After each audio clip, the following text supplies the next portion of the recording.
कैरी आली म्हणजे मेथांबा तर बनलाच पाहिजे. डाएट उद्यावर, आज मेथांबा खायचाच.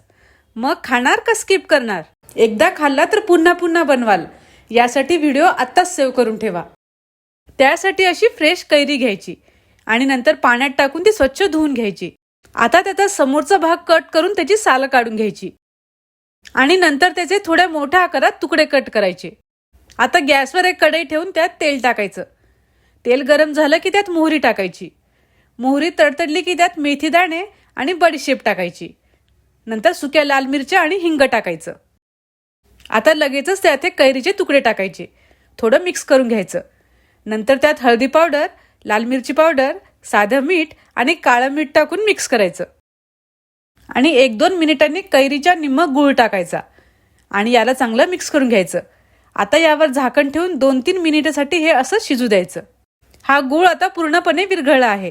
गॅस आता बंद करायचा. मस्त वर्षभर टिकणारा, चटपटीत आणि रसरशीत असा मेथांबा इथे तयार झाला आहे. नक्की ट्राय करून बघा. व्हिडिओला लाईक आणि चॅनलला फॉलो करायला विसरू नका.